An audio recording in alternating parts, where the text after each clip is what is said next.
collegamento, mi scuso per il ritardo, Roberto Agirmo di Indipendenza Noi Veneto, buonasera Agirmo.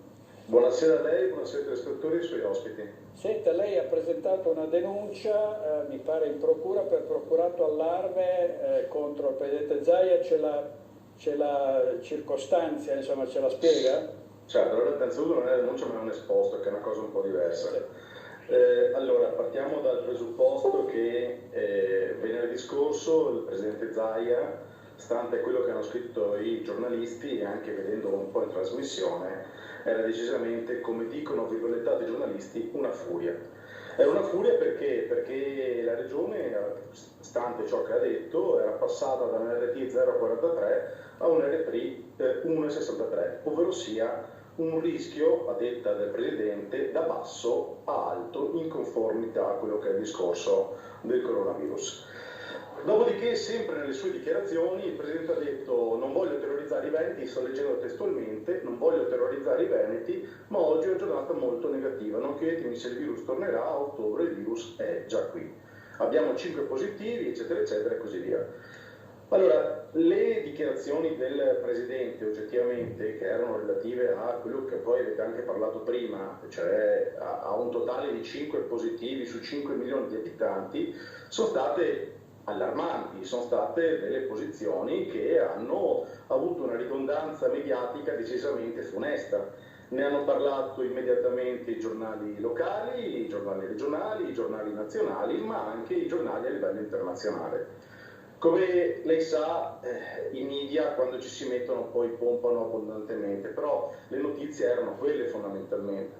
Ora, cosa è successo? Lei sa che io lavoro nell'ambito del turismo, ho un centinaio di agenzie viaggi, abbiamo chiaramente un periodo di gravissima crisi, stavamo cercando di rialzare la testa e le dichiarazioni del Presidente di fatto a tutto quello che è il mondo del turismo hanno arrecato nell'arco di pochi istanti danni per milioni di euro.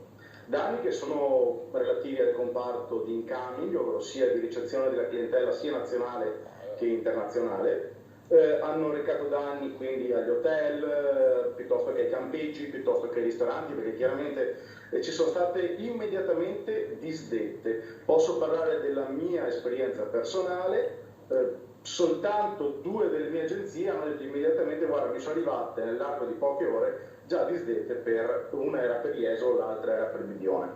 Quindi, ma io sono una società relativamente piccola, sono solo 100 le agenzie di viaggi.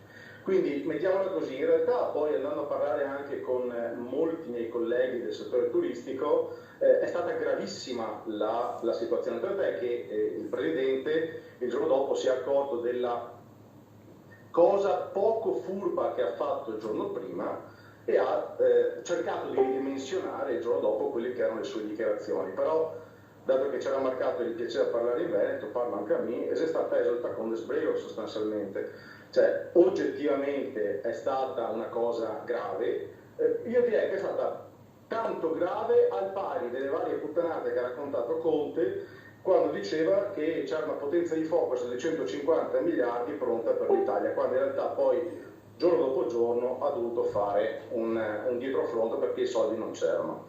Allora, mettiamola così, probabilmente la politica e i politici, in modo particolare quelli che non hanno lavorato prima di entrare a fare politica o che non lavorano nel mentre fanno politica, non sanno che le imprese non possono pensare di fare delle cazzate quotidiane e metterle a posto il giorno dopo, perché in realtà devono essere messe a posto giorno per giorno le cose, e se qualcuno fa una dichiarazione di questo genere oggettivamente crea un danno, arreca un danno al comparto socio-economico gravissimo. Poi chiaramente i politici sono intoccabili e questo lo sappiamo, per la maggior parte dei casi.